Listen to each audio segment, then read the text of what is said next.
So let's just start with taking about 30 minutes to arrive here and to just practice being with this mind and this body in a way that is really gentle, that really connects with an intention about practicing kindliness toward ourselves.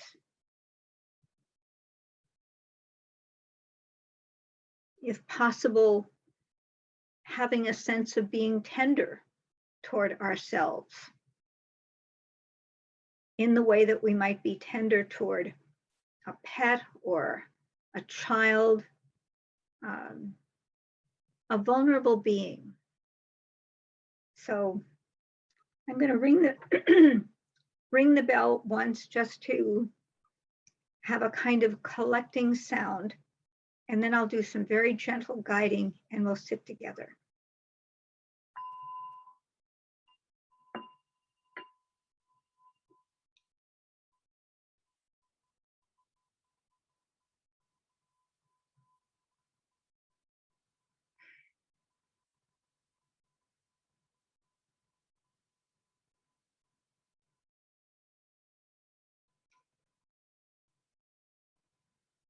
So just allowing yourself to come into the body.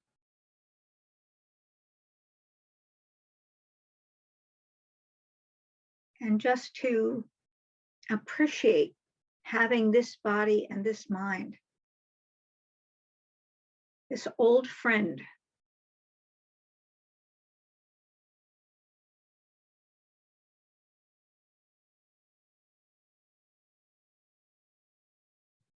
And sensing, if you can,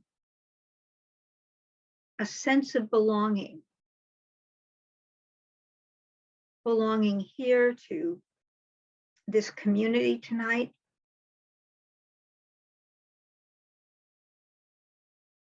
But also belonging to this amazing world.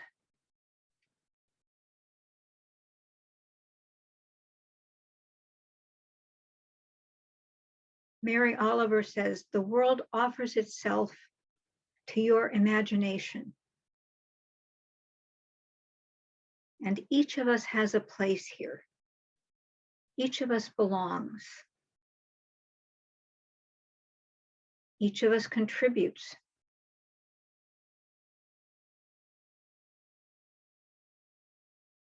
And tonight we're here to get support from each other and give support to each other.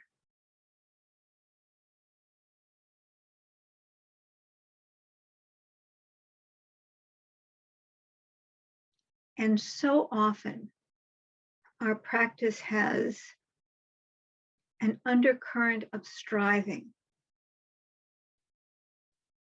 of wanting to get it right.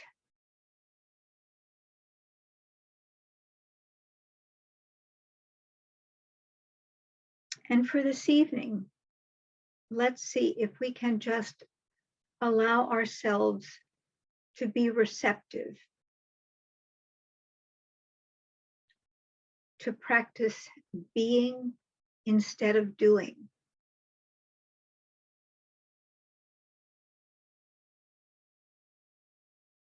Mindfulness is just recognizing the present moment's experience. We don't have to lean forward into it or grab it. We just, pardon me, we just let ourselves be aware.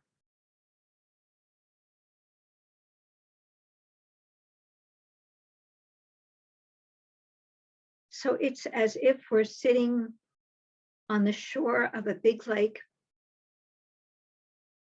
and there's a slight breeze and the clouds are blowing overhead. And all we have to do is to be present, to just observe, just be aware.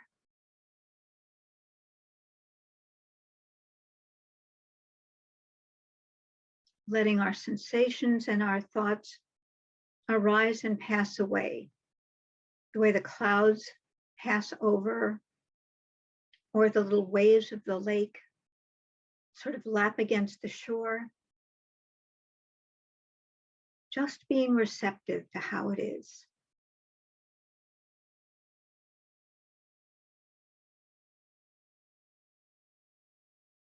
Just this sort of tender appreciation.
And for the last minute or two of our formal practice tonight, just reflect on the goodness of your intention. This aspiration to come together, to reflect,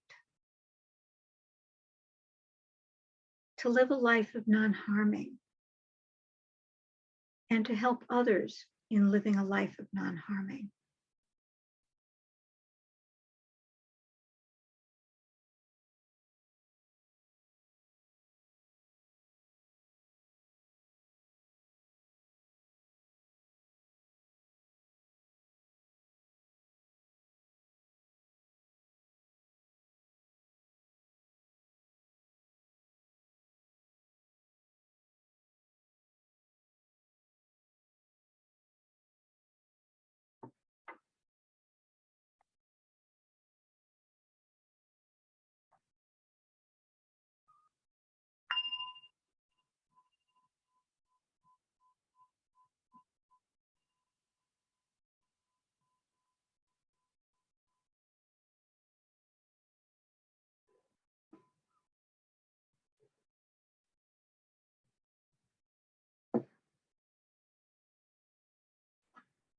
Welcome, everyone. Is there anyone here for the first time tonight? And as we begin tonight, I'd just like to acknowledge that Common Ground, and I only live about 8 blocks from Common Ground, so I'm physically very close to the meditation center. And Common Ground is located on the traditional, ancestral, and contemporary homelands of the Dakota and the Ojibwe people. And this land holds great historical, spiritual, and personal significance to its original inhabitants, their descendants who live here today, and to their future generations. And we acknowledge the sovereignty of these nations and our obligation to live up to treaty agreements, and our intention to rectify any harm that we have committed and those we continue to commit. So, and some of you may know that that where the Mississippi and the Minnesota rivers come together here in Minneapolis is the most sacred place to all the Dakota people. It is the creation site. So it is a very spiritual, powerful place. And tonight I'd like to talk about and discuss with you and hear your comments on what I've been thinking of as the Paramis as public virtues. And most of us think of the Paramis, and that is the purifying qualities of the heart and mind as matters of personal cultivation, the 10 Buddhist Paramis, the qualities that we develop to negotiate the path that leads us to the end of suffering.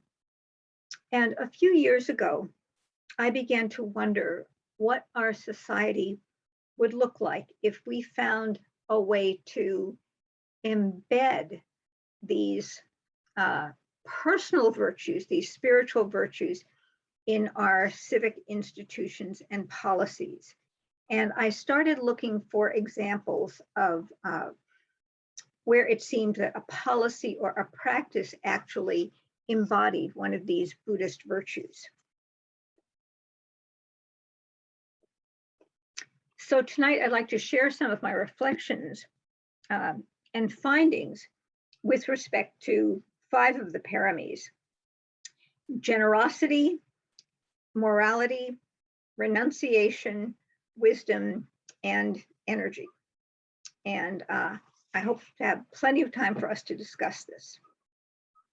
So the first parami is dana, or generosity, freely giving. And in public life, this might be finding ways to help people be less stressed in dealing with institutions and bureaucracies. And sometimes these are simple tweaks to the system, and other times it may require a reallocation of resources. But here, these are some examples.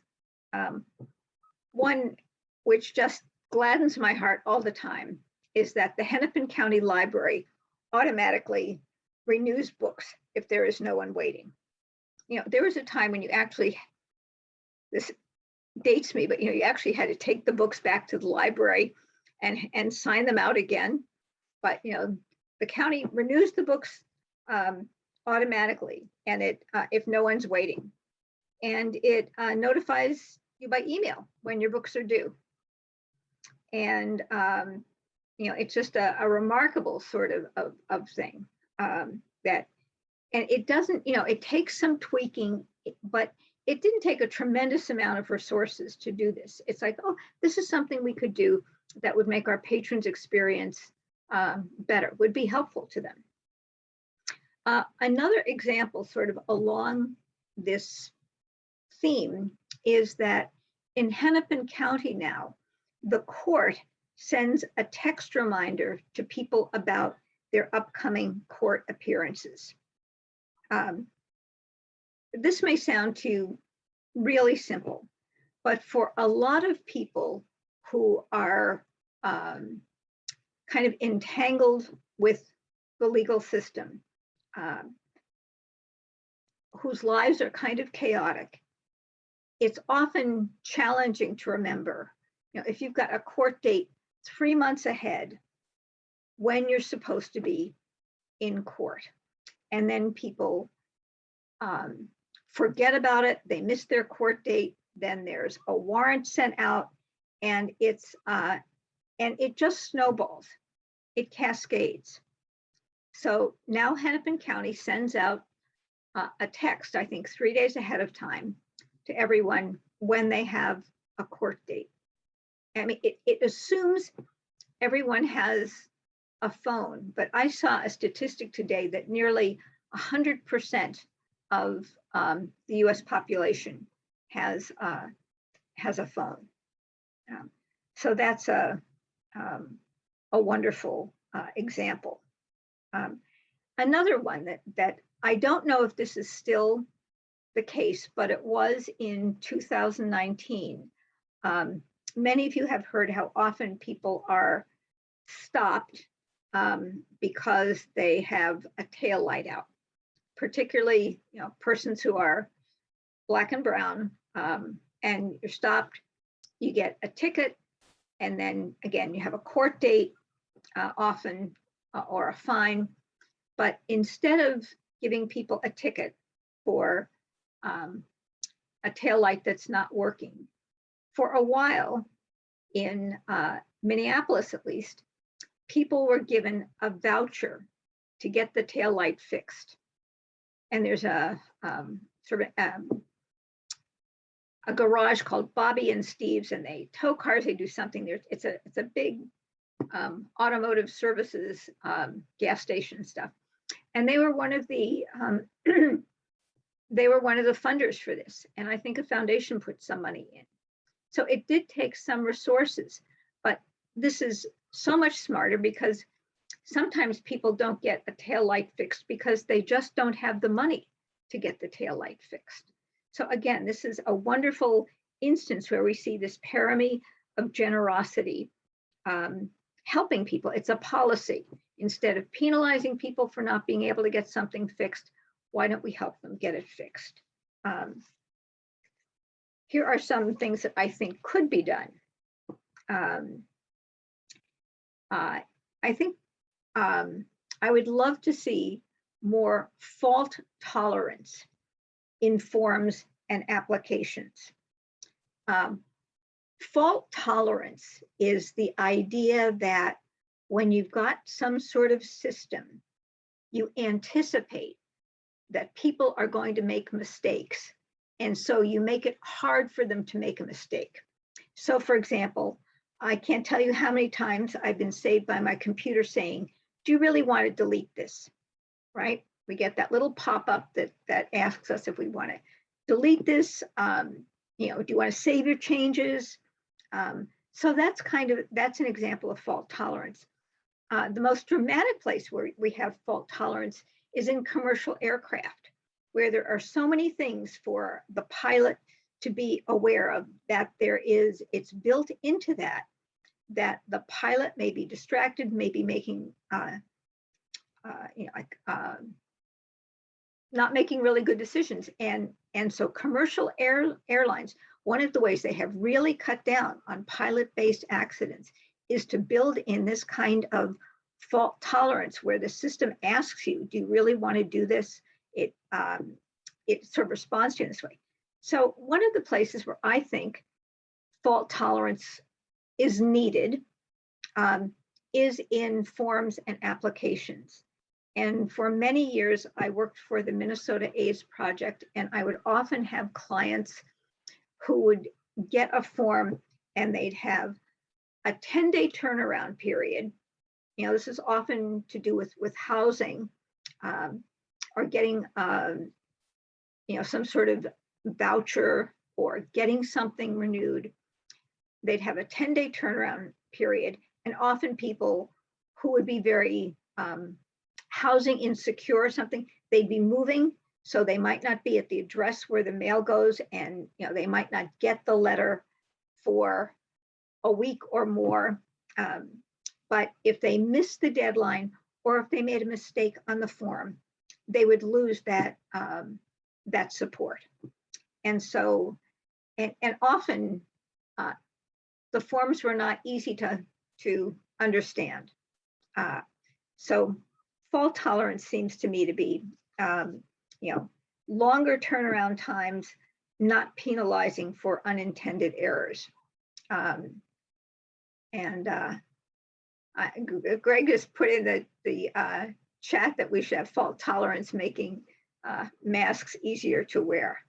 That's some entrepreneur probably come up with something like that.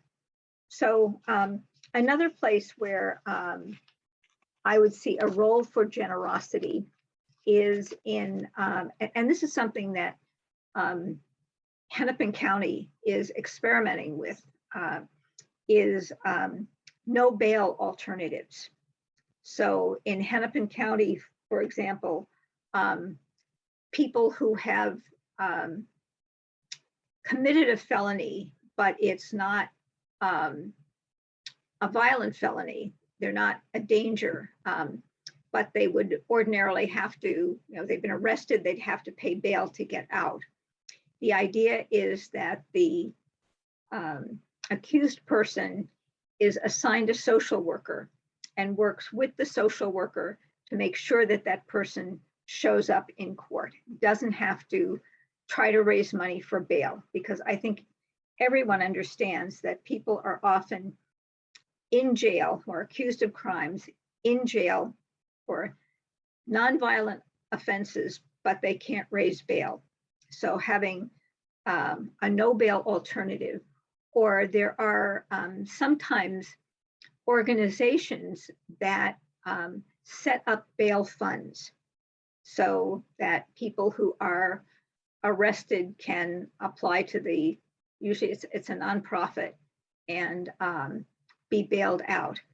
It's interesting that in Texas, there is now an effort to make what are called charity bail organizations illegal. That people who are arrested could still go to a commercial bail bondsman and get bail. But the state is about to, there's a, I should say they're about to, it's been proposed that charity bail be made illegal, which is really the opposite of generosity. But those are just some ideas about where I've seen generosity in public policy, and where I think it could be improved. And I hope you all are making notes about where you think your ideas, keeping track of that. The second virtue that I wanted to talk about, the second parami, it's Sila, which is usually discussed as virtue or morality, but it's really the idea of non-harming. It's about the precepts. And when we look at Sila as this kind of a virtue, we think about cause and effect, and really reflect on the harm that comes from our unskillful actions. And it appears to me that many current criminal justice policies emphasize punishment without rehabilitation. So there's a question about cause and effect with that, and that persons who are incarcerated are returned to the community, often damaged by their experience. And I don't want to say, I volunteered in corrections for many years teaching meditation. Greg, who's on in our group tonight, has also done this. And there are instances where it seemed to me that, for example, that it wasn't until people were actually incarcerated that they were able to get mental health attention. And that's something that I saw over and over again. And some of that help was really, really helpful. But often in the justice system, people are harmed by their incarceration and not rehabilitated. So it would seem that non-harming policies might include, especially for young offenders, restorative justice circles, where individuals who have committed harm work on this long process to understand the harm that they've done and to work with the persons who have been injured to agree upon what restitution might look like. Another interesting place where Minnesota does have a policy that I think is in accordance with Sila is non-harming. It now allows infants born to incarcerated mothers to stay with them. And Minnesota apparently is one of the few states in the nation that actually allows this, that usually when an infant is born, that it is taken from to an incarcerated person, the child is taken away right away and is in the care of either family members or care of the state. But you know how much better it is for the infant and for the mother to be with each other, and we know that that's something where we can clearly anticipate that this is a good, and the harm that comes from separating children and their mothers. There's something called the Good Country Index. Has anyone here, can I have a show of hands, has anyone heard of this before, the Good Country Index? Well, there's a TED talk about it, which is kind of the easy way to find out about it, but there's also a very interesting website. And the good country, in terms of the unselfish country, it's not a domestic index. It is an international index that measures what each country on earth contributes to the common good of humanity and the planet. It looks at the global impact in terms of the harm, and it assesses on a whole number of scores of science and technology, culture, peace and security, climate, prosperity, equality, health and well-being. And it doesn't look at all at domestic impact. It looks at the kind of global impact. And the measures, the website, you can really do an incredibly deep dive into it. It talks about all of the sort of UN reports and all the ways the data is gathered. but it's a really interesting idea to look at countries and how much do they benefit the global population and how much do they harm us. And right now, and the most recent data is from 2019, and the top two countries were Sweden and Denmark. And in 2019, the US was number 38. It was between Malta and Croatia in terms of the good that it does. So this is just a suggestion. If I've got you curious about how do we look at the harm or the benefit a country does, looking at the Good Country Index is an interesting site. And this was just something I had not heard of at all before. And again, if you just Google Good Country Index TED Talk, you can, and I'm blanking on the name of the person who developed this. It's been going on for quite a while. It's certainly worth learning about. The third parami that I want to talk about is Nakama, which is renunciation, giving something up voluntarily, even if it's a sacrifice.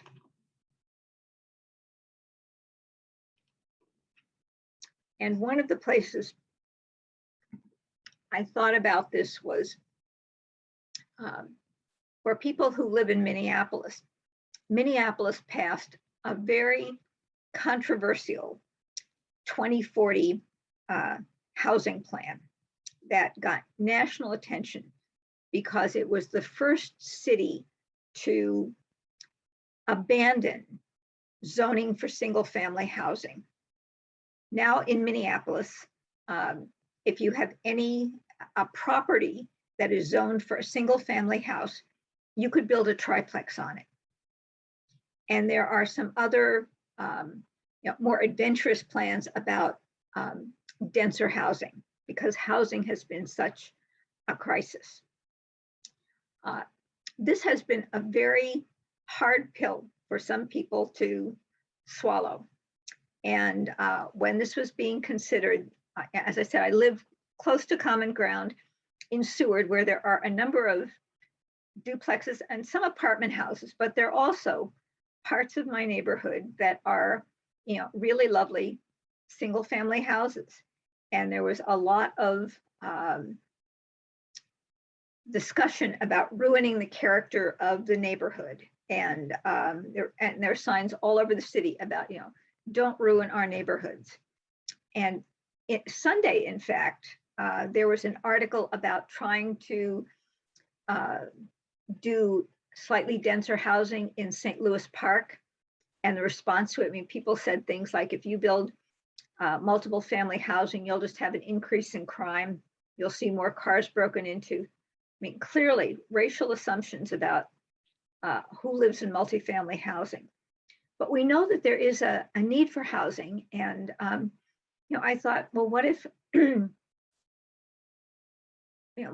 house on my block were to have a triplex? And I think, well, it wouldn't be my preference, but it's really important that people have housing. And my preference shouldn't matter about this. My aesthetic preference shouldn't matter. At the end of my street, there's an industrial, it's right along the Greenway. So it's right now a little industrial corridor. But I know in the city plan, that's when the owner of that business, Empire Glass, sells his building, that there's going to be probably a 3 to 5 story apartment house built on that. I think, okay, be a lot more traffic on my block, and I like how things are now. But, that's kind of irrelevant because there really is this need for more housing. So deal with more traffic. It's just kind of the way it needs to be. So that's kind of one example where we can see sometimes where our preferences might, we have to give up our preferences for the good of of the many. And housing is such a tremendous need for housing that it seems to me that that's something, when we're asked to give something up like that, that we should really consider. Another really interesting example of renunciation, and I think this is kind of the big one in our time, is the issue of reparations. I mean, many of us find ourselves unwitting beneficiaries of settler colonialism, of redlining, of systemic racism. And there's a really lively discussion about what do we do to address these benefits that we often didn't ask for, but that we clearly have from, especially settler colonialism is such a clear example.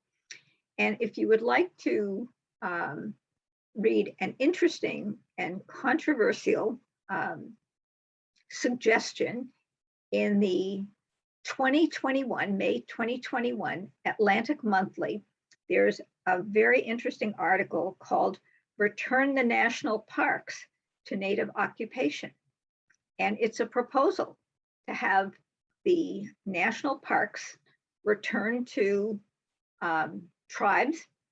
And they often were, sacred sites to begin with, like Yosemite was an incredibly sacred site.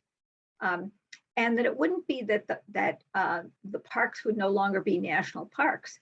They would still be national parks and, open to anyone to visit, but they would be administered by the tribes, and tribal people could live in the national parks and they could hunt in the national parks.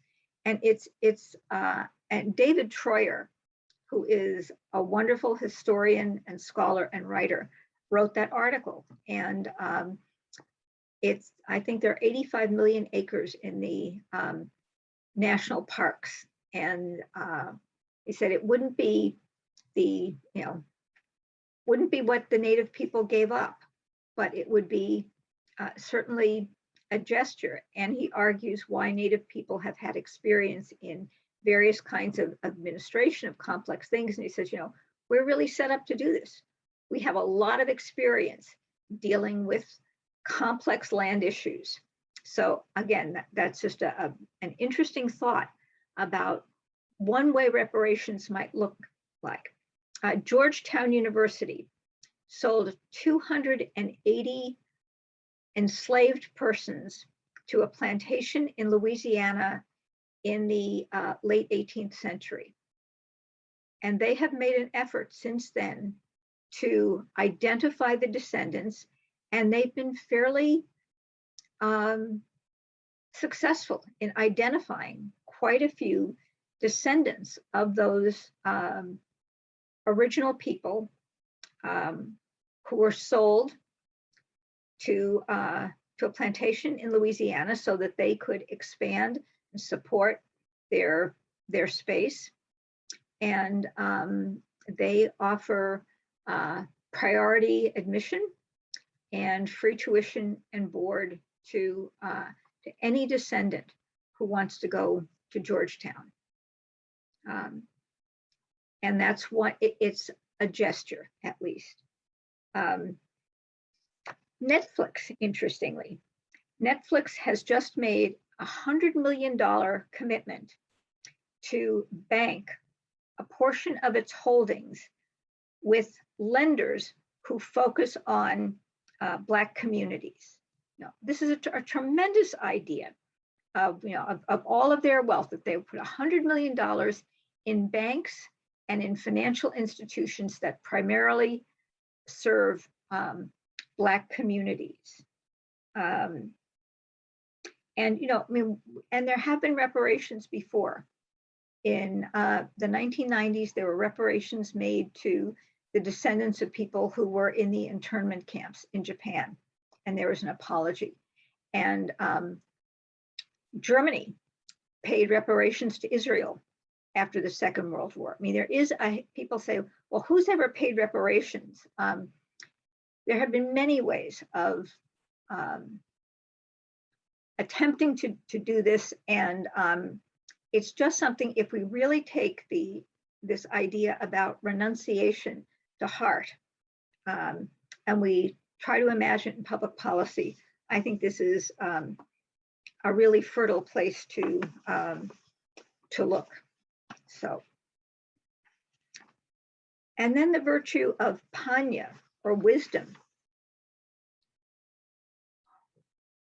I think one of the most succinct expressions of wisdom is Ruth King, the wonderful author of Mindful of Race. Ruth King says, everything is impermanent, imperfect, impersonal.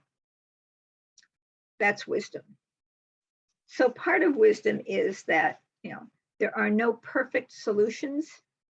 There are only skillful means. And I think this is something for us to consider.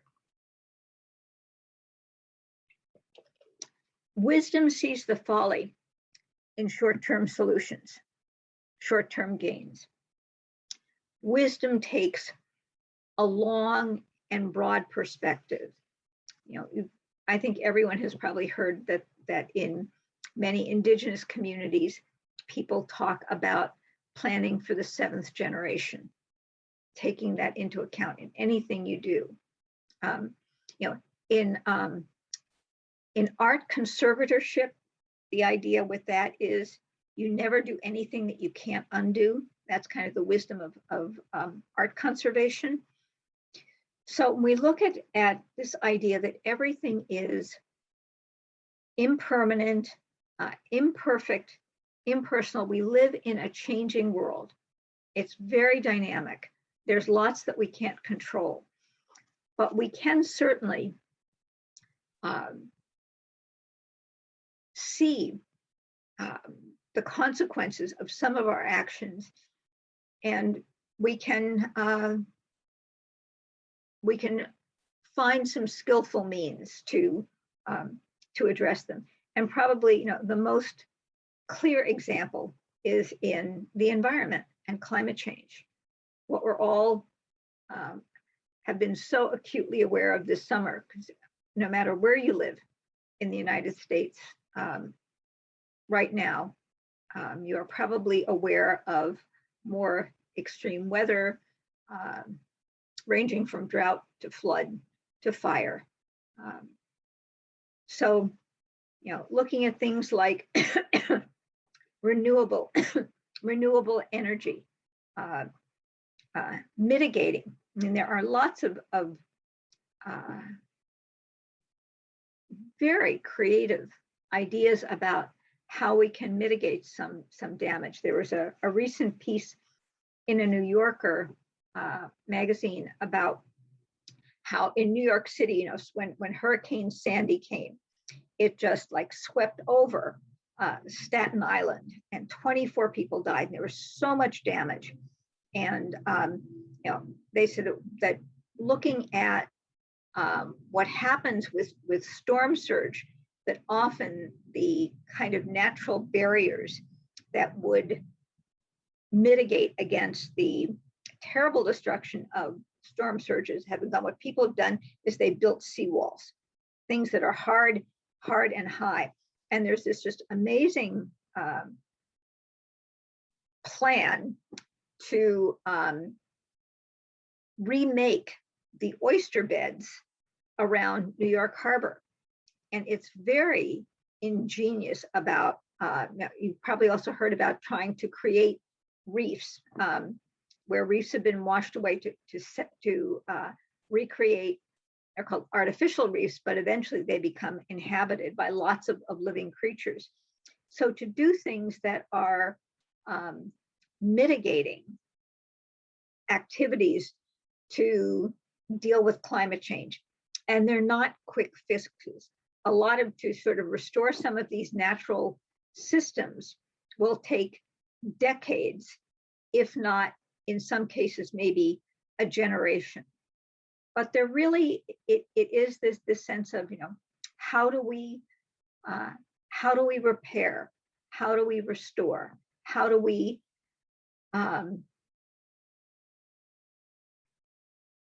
how can we act to ameliorate some of the harms that have been committed? And wisdom really takes this longer point of view. Another, I think, for another area, for example, universal preschool, that, you know, wisdom teaches us, all the data teaches us that early education is, you know, one of the best investments that can be made. And it's interesting, that was a study that came out of the Minneapolis Fed, where they, or the Minnesota Fed, the Fed, that's the bank that's here in Minneapolis, that they did a study, and they thought, you know, one of the most efficient ways of spending money in terms of benefit is preschool education, universal preschool education, and probably universal health care, you know, access to competent and culturally appropriate health care for everyone. These are areas where we can take this kind of long and broad view and understand that there's no single simple fix. There are lots of ways that we can use skillful means, and there may have to be lots of different ways. It's not like a single solution. And then the last one I want to talk about is the Paramis. It's Virya or Virya in Pali, and it's usually translated as energy, which always just seemed to me to be kind of a funny thing to talk about virtue as energy. But actually, it means kind of exertion in mental development, facing what is difficult, heroic effort.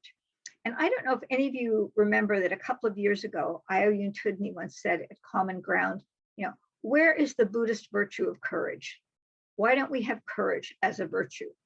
And actually, Joseph Goldstein says that courage is a perfectly appropriate translation of this Pali term virya, because it really is facing what is difficult, a kind of heroic effort.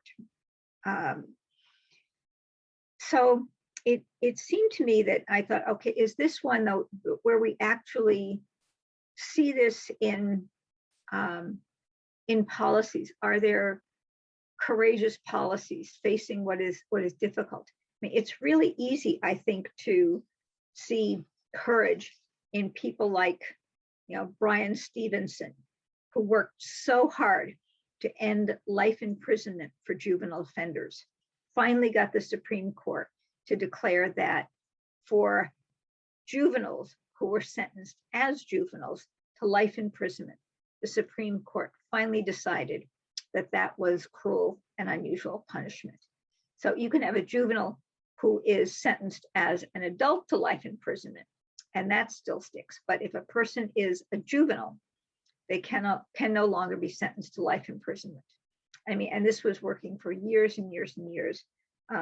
Brian Stevenson, who wrote the amazing book, Just Mercy, and working, for example, against capital punishment. You know, that is a campaign that has been going on for decades and decades and decades. We might think about voter registration as another example where that would require, you know, this sort of sustained effort, facing what is difficult, doing that hard work. And we have, you know, wonderful examples of people who have really done that. Both people who have lived long lives. I think of the Buddhist philosopher Joanna Macy, who has worked, talks about the Great Turning, who has worked so long and on environmental issues. And then a very young person like Greta Thunberg, who again is really inspiring. So my question to you is, you know, like, what if we really took it upon ourselves as part of our practice to consistently make an effort to see that these paramis were inserted in public life. You know, what if that was one of the lenses that we used to decide what's worth our efforts and our support in terms of candidates or policies? You know, what if we were to take courage to heart and engage in activities, you know, that works for a more generous, virtuous, unselfish, and equitable future? So I would love to hear your comments and your thoughts. This is something I've been trying to write about for a while. So if you've got any suggestions of other examples, or if you have any any criticisms, I'm always welcome for that too. So please just unmute yourself and jump in. There's actually across the room, but there's a book called Buddhist Economics. That's an interesting book that does talk about you know, a lot about interdependence, and if we approach you know, from this sort of abundance standpoint, from our interdependence, and look at economic theory in that way. Thanks. Other responses? Oh, thank you for your examples. That's, yeah, not only the individual, but the family. Yeah, and that's a really important thing when we think about relieving suffering, to, again, look at that sort of big picture of who's harmed, who's involved. You know, it's sort of like the mother and the infant, keeping the mother and the infant together, that, you know, the harm that's done both to the mother and the infant and the family, probably, in taking that infant away from the mother. So, other responses? Part of my thinking about this was actually inspired by listening to a talk a couple of years ago by the meditation teacher and psychotherapist Akinchino. He's not a monk anymore, but he still uses his monk name, Akinchino, and he is a Swiss psychotherapist. And he actually talked about equanimity as impartiality. And he said that is such an important virtue in our, like in the legal system, that you want a judge to be impartial. You want the law to be applied impartially. And so equanimity, he thought, actually, he was actually talking about the Brahma Viharas and how they might be understood in a more social context. And I thought that was really, really interesting to take that aspect of them, because sometimes we talk about equanimity, you know, as being steadfast, not falling to extremes, and that idea of not going to extremes is kind of that idea about being impartial, not swayed by preference or by you know, something that wouldn't be appropriate.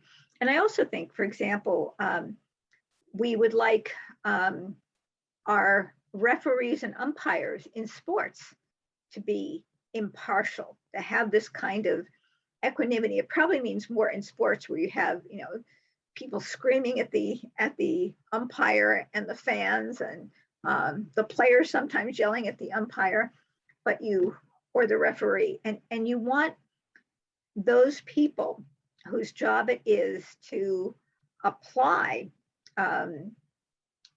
certain, you know, to apply the law or apply the rule. And I know someone who is a judge and who has talked about the importance and sort of the mental discipline of you being really open to what the evidence and the law indicates. And this person said, sometimes I go into a case thinking, oh, it sounds like I'm, having an idea about which one would prevail, and said that it's often the case when I really look at the evidence and look at the law, the circumstances and the law, that, and this is more, these are not criminal cases, but this would be, contractual law or tort law, things like that, how that sort of discipline about equanimity and impartiality. So that would be my response to that, Carrie. And it's not something I thought of, but I heard someone say, I thought, oh, that's really pretty interesting. And sometimes, that we have the experience when we see someone who embodies a kind of virtue, embodies that sort of steadfastness, embodies that kind of equanimity, that often does have some influence on other people. I mean, I think that, to see sometimes, he's always used this example, but, the Dalai Lama and how he talks about, not hating the Chinese and wishing them well, and, not wanting people to suffer, about his equanimity about his own life and his circumstances, and his humility, the way he greets whenever he's at a hotel or a convention center. He always asks if he can go and see the people who are working there, the caterers and the janitors and all of that. So, when we have people like that we can see how they live the Paramis, it's often just such an encouragement. And it's like I say to myself, oh, human beings are capable of doing that. It really is. I could aspire to having, some of that equanimity or that kindness. So it's not to feel that, I'm compared to the Dalai Lama, I'm such a toad, but it's human beings are capable of that, and to just really rejoice in that in a way. Other comments that people might have. I think this is where historical perspective is really useful. Like what is, how were things 50 years ago? How were things 100 years ago? And to really take the big picture of how change has occurred. And when we, look at, for example, policing, that, before there were Miranda laws, that, if we look at that often, the police and law enforcement stood by as people were lynched, that women who were, domestically abused, that they were not taken seriously. They were told to, go home and be nice to their husbands. In almost any social issue, if we look back and take this perspective of, well, what was it like 50 years ago, 100 years ago, 150 years ago? We no longer execute children. That was done, well into, I don't know if it was done in America, but, well, it was certainly done with children who were enslaved. They were executed. But, we can think about the changes that have happened, and although they may be seem really slow. And when we look at something now, we can be really frustrated. We can say, this is, compared to 50 years ago, we've made some progress. And I think that's, what we have to do to stay steady on the path, and also to really look for examples where people are doing good, where they are making things better for other people, where they're helping. So I think that having this sort of positive inclination to see, well, where in my city do I see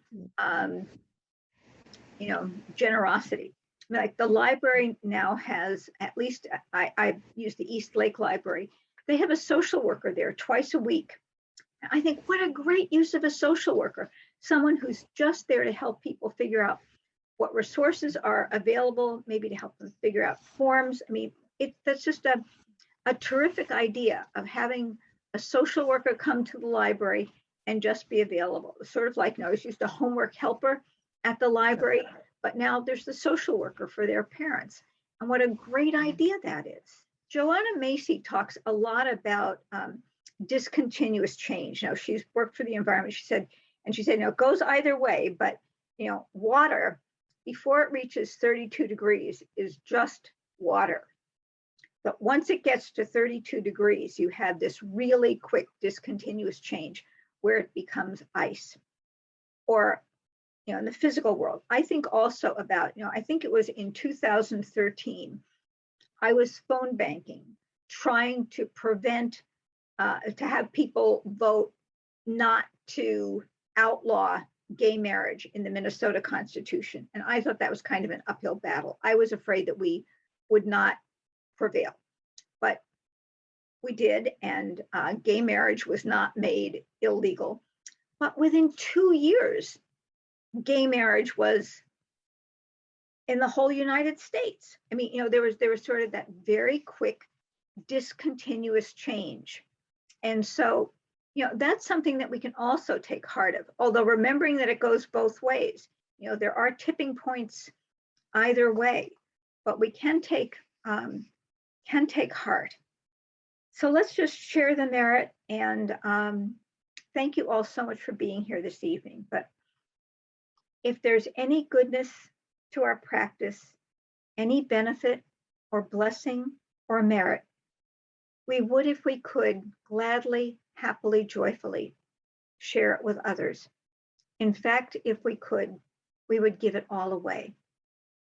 We would give it to our parents, our teachers, our friends, our family, our Dharma community, our municipal community. We would give it to the people we like, and also to the people we don't really like. We would give it to the people we know, and the millions upon millions of people we don't know. And in addition to the two-leggeds, we would share our blessings with the four-leggeds, the many-leggeds, the winged, the scaly, the slimy, the finny. All beings everywhere. May all beings find a path of peace. May all beings be free from suffering. And thank you all very much. And Shelley should be here next week. So take care, everybody.